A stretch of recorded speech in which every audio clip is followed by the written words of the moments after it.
अस्सलाम वालेकुम। आज का ये जो लेक्चर है ये पिछले लेक्चर के साथ यानी उसकी कंटिन्यूएशन है।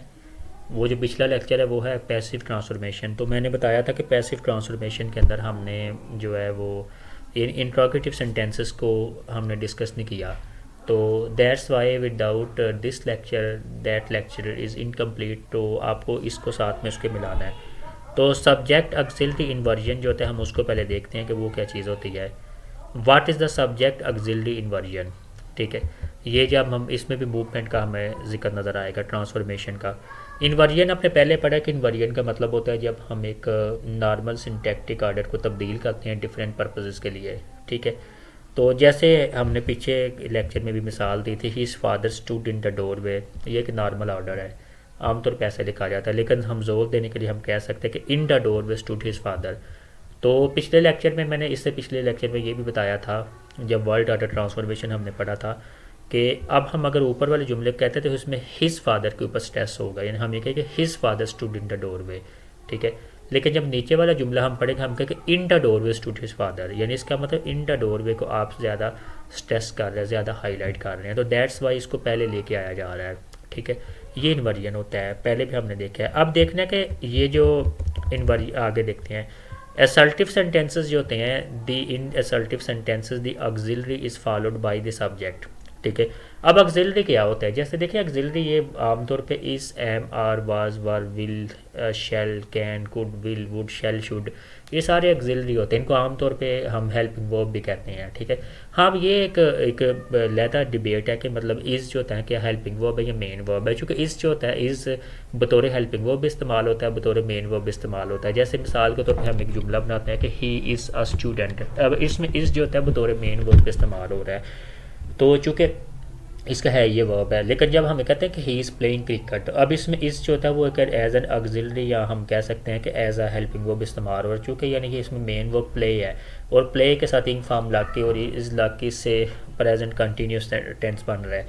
तो आमतौर पे ये जो सारे लफ्ज़ मैंने क्या बताई, is, am, are, was, were, will be, shall be, will, shall, can, could, must वगैरह सारे ऑक्सिलरी होते हैं।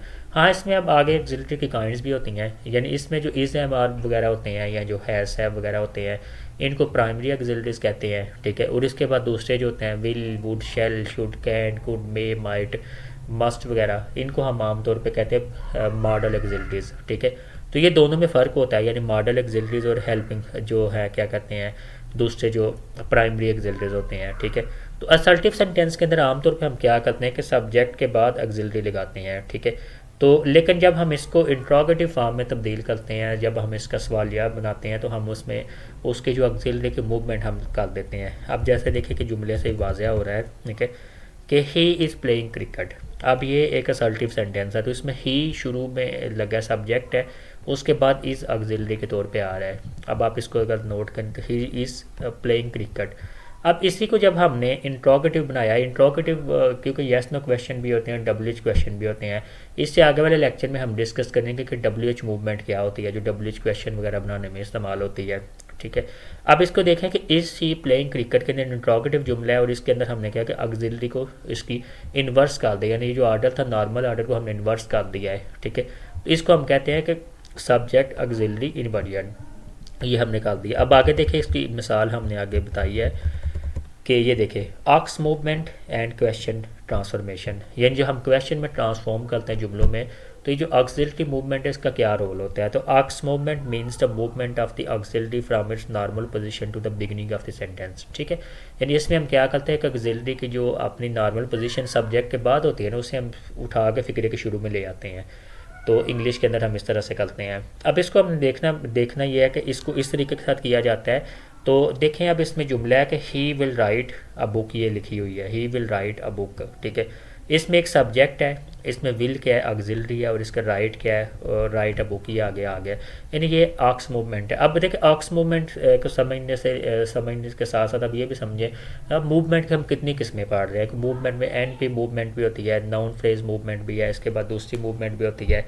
ठीक है, तो ये सारी के सारी मूवमेंट, इसमें एक मूवमेंट जो होती है वो आक्स मूवमेंट होती है, जिसे हम ऑक्सिलरी मूवमेंट कहते हैं। ठीक है, he will write a book, ये एक ऑक्सिलरी मूवमेंट है। ठीक है, he will write a movement, यानी ये एक असल्टिव सेंटेंस है। तो जब हम ये कहते हैं कि will he right a book. अब इसमें देखें ये डैश का मतलब ये होता है कि यानी ये इसको विल को यहाँ आना चाहिए था नॉर्मल आर्डर के अंदर, लेकिन हमने वहाँ से उठा के यहाँ हम इसको ले आए, तो ये हमने मूव कर दिया ना, ऑक्स मूवमेंट हम निकाल दिया, ऑक्सिलरी मूवमेंट, यानी will he right a book. तो ये देखें कि यानी ये सब्जेक्ट ऑक्सिलरी जो ट्रांसफॉर्मेशन। अब इसको देखें ट्री डायग्राम के ज़रिए समझाते हैं।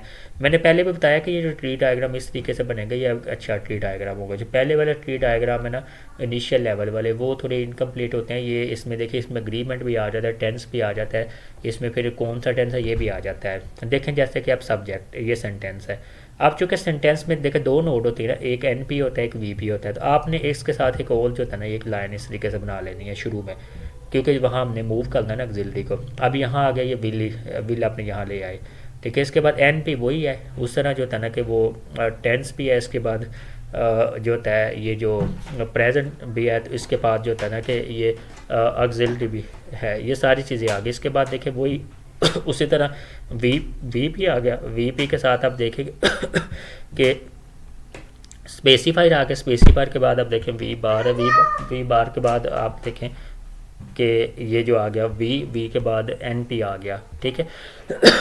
तो इसको देखें इस लिहाज से हमने अब क्या कि इसमें एक काम के, दूसरा तो सारा वो उसी तरह है ना। अब देखें विल ने यहाँ आना चाहिए था ना, विल ने यहाँ आना था, आमतौर पे विल यहाँ ही आएगा ना, ये जो जगह होती है, ठीक है, इन्फ्लेक्शन नोट के ज़रिए, लेकिन हमने विल को उठा के यहाँ बाहर लेके, यानी हमने क्या किया ऑक्स मूवमेंट हमने कर दी, ऑक्सिलरी मूवमेंट कर दी कि हमने विल को यहाँ से उठाया वहाँ ले गए। अब इसके बाद एक और जुमला करें, इस अली प्लेइंग क्रिकेट, ठीक है, हॉकी। अब जैसे देखें कि इसके अंदर भी वो हमने बाकी सारे काम उसी तरह के हैं, बाकी सारे के सारे वही काम है, ठीक है। बस हमने एक काम क्या किया है कि इस जो यहाँ आना था ना, इस ये देखें इसकी जगह ये थी ना इसकी, ठीक है, यहाँ से हमने उठाया इधर ले गए। इधर इसका मतलब है कि हम अब इसमें ये बताना चाह रहे हैं कि इस क्यों लगा है, यानी अली लगा है, तो अली के बाद इस ने यहाँ आना, तो इस क्यों लगा है, इस इसलिए लगा है क्योंकि टेंस है इसके अंदर, और टेंस प्लस प्रेजेंट है, और इसके अंदर अग्रीमेंट भी है, अग्रीमेंट की वजह से यानी अली की वजह से ये इधर लगना चाहिए था, ठीक है। तो अब इसमें देखें कि इसको हमने उठाया तो हम यहाँ ले गए, तो इसको हम देखें ऑक्स मूवमेंट या ऑक्सिलरी मूवमेंट हम कहते हैं। तो इसको आप उस लेक्चर के साथ सप्लीमेंट करें, यानी अब ये जो इंट्रोगेटिव का तरीका आपको बताया, ये आप असर्टिव में भी आप आप इंट्रोगेटिव जो वैसे होते हैं एक्टिव वाइज के उनके अंदर भी इस्तेमाल कर सकते हैं, और पैसिव वाइज को जो इंट्रोगेटिव होते हैं उनके अंदर भी इस्तेमाल कर सकते हैं। तो इसमें सिर्फ ये फ़र्क इतना होता है कि आप उसका जो हेल्पिंग वर्ब होता है ना, ऑक्सिलरी होता है, उसको पकड़ के ना वहाँ से देखें, तो अब यहाँ से मूव कर देते हैं, तो एक एरो हम बना देंगे जिसके ज़रिए हम इसको मूव करते हैं। तो इस लेक्चर को उसके साथ आप सप्लीमेंट करके सुने, तो आई होप कि आपके ये पॉइंट्स कवर होंगे। तो बाकी एक और बात एंड पे बताता चलो कि ये मैंने अपने चैनल के ऊपर प्ले लिस्ट बनाई हुई हैं, कुछ एक में लिखा है लिंग्विस्टिक्स 2 लिखा हुआ है, एक के अंदर लिखा हुआ है लिंग्विस्टिक्स 4। तो लिंग्विस्टिक्स 4 का मतलब है जो आपकी चौथे सेमेस्टर की लिंग्विस्टिक्स है, तो उसके अंदर ये सारे के सारे लेक्चर आपको मिल जाएंगे। Thank you so much. आगे हम इसके बाद WH मूवमेंट का बारे में बात करेंगे।